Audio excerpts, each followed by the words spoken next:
Hi guys, how are we all doing today? I want to create a video around how to stop binge eating. It is probably one of the biggest concerns that I get, and if you listen to my podcast Love Yourself Healthy, then you would have hopefully listened to my episodes on how to stop binge eating. If you haven't, go back and listen to those because I go into a lot of detail about how to stop binge eating, how to stop binge eating at nighttime, what to do after you've been had a binge urge or a binge episode, sorry. So I go through heaps of different awesome tips that could really be helpful for you. But I thought I would create a video. I'm new to this platform, but let's get right into it. Now, binge eating is a symptom for another area in your life that is calling for attention. It has literally nothing to do with willpower. And I wanted to start this video by saying that because I have not everyone, but I have so many people that come to me and who contact me and are like, hey, I listened to your podcast, I suffer from binge eating, I have a lack of willpower, I don't know how to gain control over my willpower, and I stop them right there. Binge eating is nothing to do with willpower. Your body is in a stress response, and it's in a stress response because there's some other area in your life that you really need to address.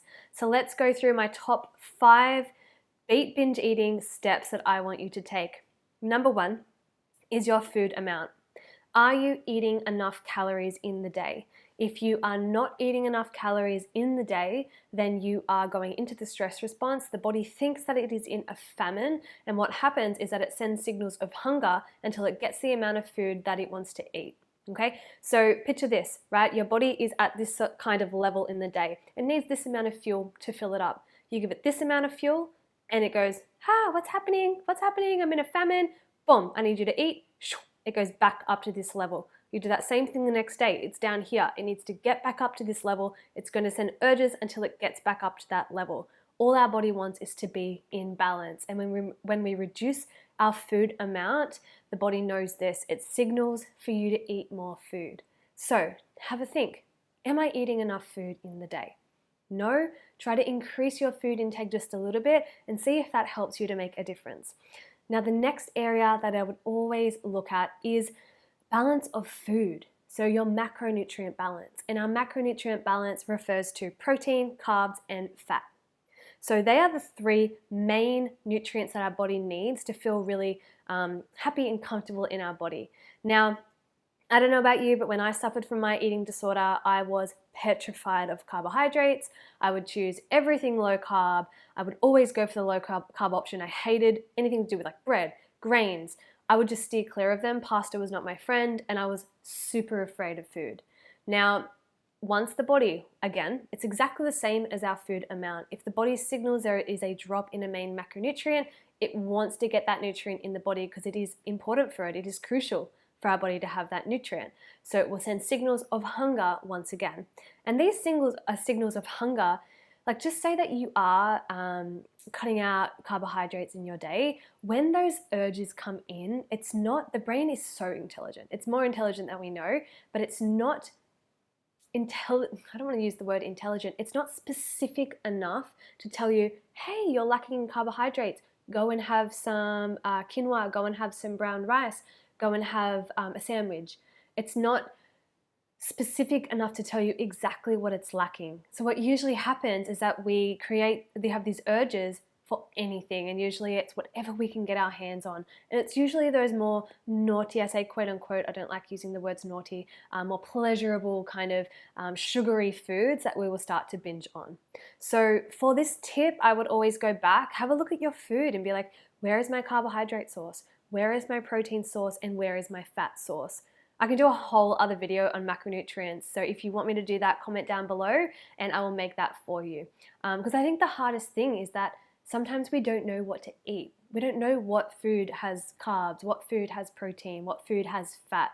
So it's about educating yourself on what the body needs. But if you are afraid of a certain macronutrient, that is an area that we really need to work on. And I'd be happy to work with you on that. So food amount was the first one. Our macronutrient balance, or our balance of our meals, is the second one. The third area that I would look at is your meal timing. Meaning, are you skipping meals in the day? Are you waking up, rushing out the door, having a cup of coffee? Maybe you're really swamped at work, you have a small lunch, and then you come home and you just binge eat because you're ravenous.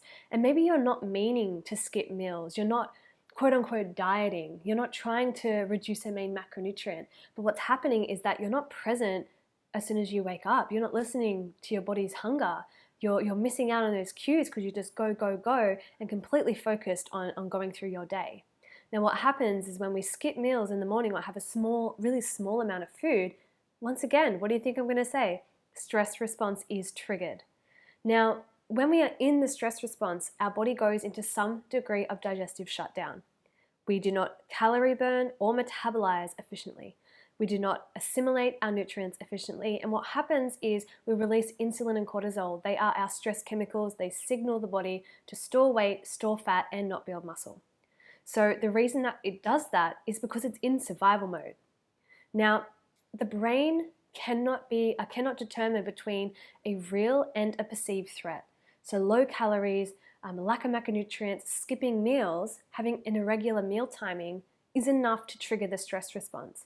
Now, do you think if we are fighting a bear, right? We're like, okay, we're figuring out, do I want to fight this bear? Do I want to run away from this bear? Which is originally what that survival mechanism was for. Back in the day, back in our primitive days, when we had to be alert and ready for survival. Do you think when we're in that state, we need to be digesting our food, calorie burning really well?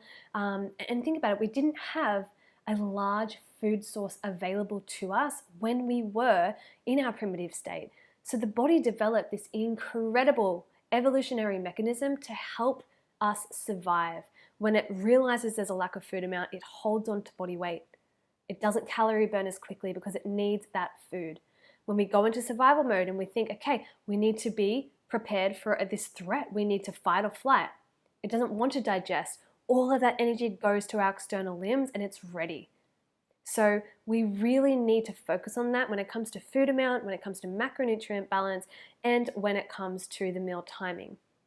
Now, the next area, which is extremely, extremely important, and this is where I've seen so much success, as well as those other 3 tips, slowing down and being present. We spoke about the stress response just then. Fast eating is enough to turn the stress response on. Humans are not biologically wired for fast eating or this high level of speed that we have created in our life. So what happens is when we eat fast, stress response triggered, digestive upset, low calorie burning, low metabolism, increased levels of insulin and cortisol, signaling the body store weight, store fat. If you suffer from a lot of bloating, digestive comfort, ask yourself, are you a fast eater? Now, I want to relate this back to binge eating because you know those other areas when we're triggered that stress response, we do go into those urges to eat, to be able to get that food in, to be able to provide our body with survival. But when we refer to binge eating, ask yourself, if you're a binge eater, is it done really fast? Are you present? Or is it done quite unconsciously, almost like you're on autopilot? Do you feel really out of control? That is because we cannot have a proper binge session if our body is in the relaxation response. Now, fast eating, if that's enough to trigger the stress response, then let's slow our eating down. I want you to take a few deep breaths before your meal. I want you to be really, really present. And I want you to just focus on the food that you're eating. Enjoy every bite, slow everything down. When we are in this relaxation response, that's our optimal level of survival. That's our optimal level. That's where we want to be. In that response, we have ultimate digestion, ultimate calorie burning capacity, ultimate metabolism, ultimate absorption of nutrients. We have our body releases our feel-good chemicals, serotonin and dopamine. Everything works better. Okay? Now, our last area that I want you to focus on are your thoughts. Are you having really toxic thoughts around your food? Because if you are having quite toxic thoughts around your food, once again can trigger the stress response. So whenever we look at a food, it's processed in our higher brain, the cerebral cortex. Now the image and the notion of that is then sent down to our lower part of the brain, the limbic system. And within the limbic system, we have like this pea-sized collection of tissues called the hypothalamus. And that is where it decides, when I eat this food, I'm going to either trigger the relaxation response or trigger the stress response when I'm eating. So you have a bowl of ice cream in front of you and you're eating it and you're like, I shouldn't be eating this ice cream, and you're doing it really fast. This ice cream is going to make me put on 10 kilos. Why am I doing this? Boom, stress response is triggered. The body senses that as a threat. Alternative, you're eating the ice cream nice and slowly and you're like, I love this ice cream, this flavor is amazing, this tastes so good. Boom, relaxation response triggered, ultimate digestion and metabolism of meal, and less likely to binge eat. So they are my 5 top tips for anyone who is a binge eater. Let's just quickly go over those. It was food amount in the day, balance of meals, so macronutrients, carbs, proteins, and fat. Then we had meal timing in the day. Are you skipping meals or are you having regular meals throughout the day? Next area, slow, relaxed, and present eating. And then the last area, toxic nutritional thoughts and beliefs, trying to create a positive mindset and a really healthy mindset around the meals that you are eating. So if you've enjoyed this episode, then please let me know, comment down below. And if you haven't listened to my podcast yet, as I said, I've done a few awesome episodes on binge eating going into a little bit more detail. So go over to the Love Yourself Healthy podcast and give them a listen. Please comment anything, any aha moments, any questions you might have for me, and I would love to connect with you. Bye-bye. I hope you guys all enjoyed this video. Thank you so much for listening. If you enjoyed the tips that I shared, I have a free download below to help you beat binge eating. So head down below, download it, and let me know your thoughts. If you think you need a little bit more support, please feel free to contact me. I do one-on-one coaching, I have group coaching available, and I just love to connect. So all my details will be down below, and I'll see you all in my next video. Bye-bye.